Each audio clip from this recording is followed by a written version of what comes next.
Mesdames et messieurs, bonsoir et bienvenue à cette édition, le sommaire. Louis Vlavonou, le président de l'Assemblée nationale, prend part avec ses pairs à la 5e conférence mondiale des présidents de parlement qui se tient en Autriche, précisément à Vienne. Ce sommet est conjointement organisé par le Parlement autrichien et les Nations unies. L'affaire coups et blessures volontaires au palais de la confrérie Ogboni est renvoyée au 19 octobre prochain. Les co-accusés de l'empereur Olobé retournent en prison en attendant la date fixée. Les écureuils du Bénin inclinent les Barrias du Madagascar à domicile dans le cadre des éliminatoires de la Coupe du Monde Qatar 2022. En attendant leur participation à la 3e journée des qualificatifs, vous suivrez l'analyse du sélectionneur national Michel Dussuet.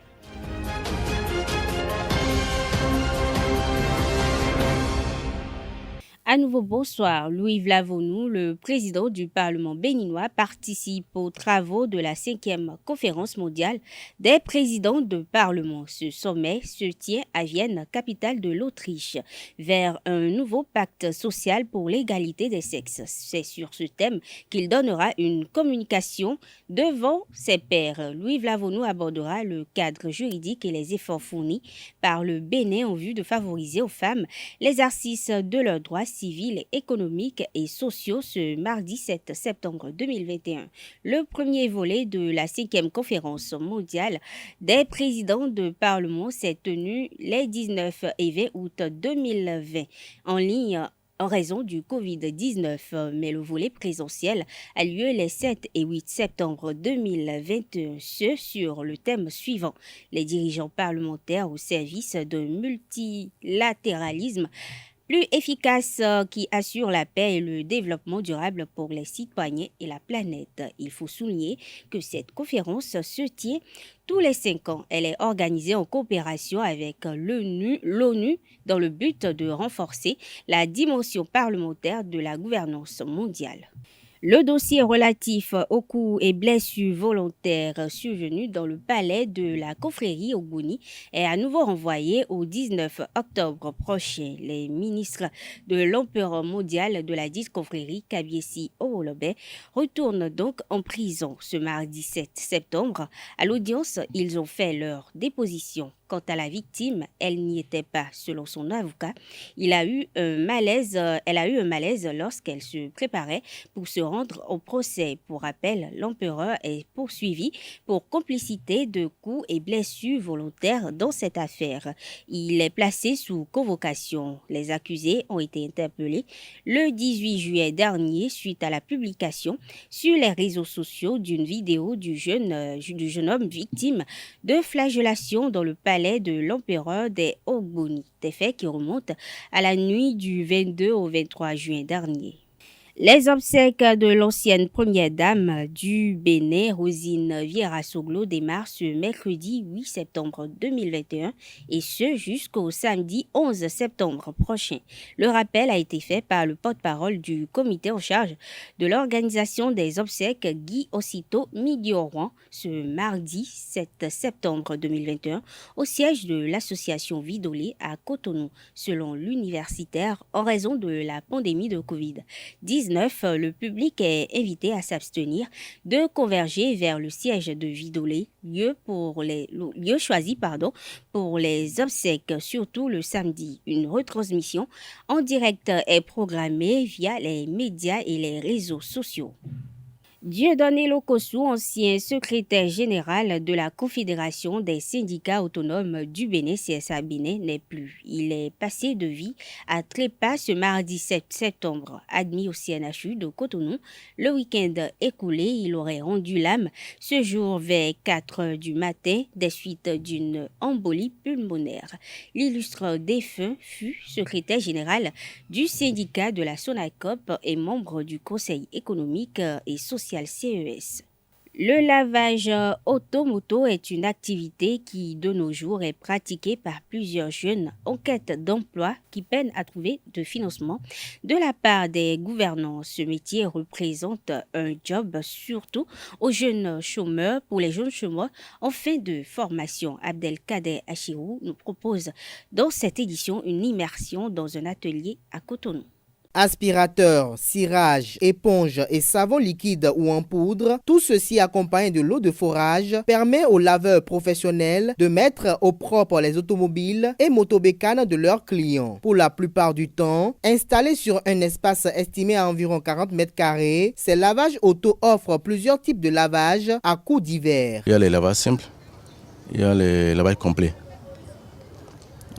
Le lavage simple, c'est-à-dire on lave la voiture et puis on aspire.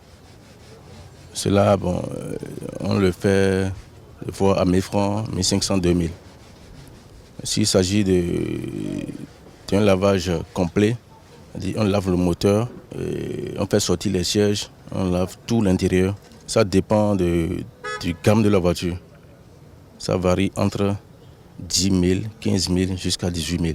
Laver une auto ou une moto n'est pas chose aisée. Les laveurs rencontrent assez de difficultés, telles que des blessures ou des déchirures au niveau des mains et ou parfois attrapent l'infection dénommée panarie, compte tenu de leur contact permanent avec l'eau. Le premier risque, lorsque vous lavez par exemple un moteur puis ça refuse de démarrer. L'autre risque, lorsque il y a l'eau qui rentre dans les appareils, et si on ne fait pas attention, l'eau rentre dans un appareil, soit dans une fiche, ça peut donner un coup-circuit. Donc tu es obligé de faire appel à un électricien pour qu'il intervienne.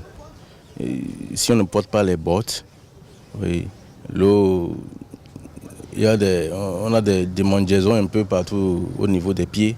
Alors que moi, quand on est assis bodja, quand on a zéro amant mieux pressé assis bodja, alors obligé mon fou ouais, tu m'en as dormi bodja. Donc on a qu'à fou trop bodé voir et de la bodja. Donc on met des timbres moment et on a zoabo. Et puis si nous terminons bien blanc blanc vo que Les employés dans ces centres de lavage auto sont payés de façon journalière, mais aussi et surtout en fonction de leur dynamisme et de leur efficacité. Si le client paie 1000 francs, la personne, on le paie à 30%, c'est-à-dire 300 francs sur 1000 francs. Voilà. Si c'est sur 10 000, il a droit à 3 000. Mais chez moi aussi, je tiens toujours compte de l'ancienneté. Donc, je les mets à 35%. Bien étant dans le secteur informel, ces activités de lavage auto-moto, notamment le lavage simple, le lavage avec aspirateur et le lavage du moteur, génèrent beaucoup d'emplois et permettent aux jeunes diplômés sans emploi de trouver leur première source de revenus. Autre sujet, les embouteillages sont légion dans les alentours du marché d'Antokba. Depuis quelques semaines, interdit de circuler ou de stationner sur l'axe pharmacie 4 thérapie, station Legba. Les usagers de la route se pressent sur les antivoies de descente dans un tintamarre de klaxons. Nos reporters ont sillonné les environs le jeudi 26 août dernier. Suivez leur récit. De longues files d'attente ou de klaxons, des freinages brusques, des cris de détresse, c'est ce à quoi assistent les usagers de la route qui traversent le carrefour Saint-Michel pour le pont d'Akwakwa. Les usagers de la route doivent attendre longtemps dans la circulation avant de rejoindre leur lieu de travail en raison de la fermeture de l'axe routier 4 thérapie. Chauffeurs de bus, sémédiamans et pousse-poussiers vivent un véritable calvaire. Les routes, vous voyez, ils ont parlé des routes, n'importe où maintenant, donc il y a de gros solos partout maintenant. Donc, la situation que nous vivons actuellement, c'est vraiment déplorable. Ça ne va pas du tout dans le pays. Si on peut effectivement chercher une moyen pour nous, et on ne sait même pas pourquoi ils ont bloqué la voie. Là-bas, on ne sait pas pourquoi ils ont bloqué et que l'on pas encore trouvé le parc qu'on devait vivre, le parc laquelle on devait rester pour faire le chargement, on n'a pas encore. Donc c'est dans les fonds qu'on est en train de faire. Donc, ça ne va pas du tout parce qu'il n'y a pas une organisation correctement qui peut gérer notre côté là maintenant. Ce n'est pas encore fait sur là. Donc tout le monde cesse de partout.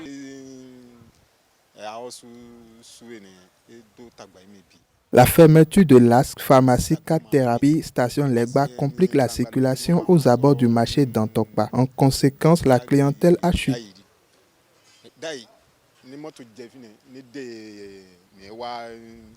C'est nous qui sommes chargés d'acheminer les marchandises en provenance des contrées environnantes au cœur du marché à leur débarquement.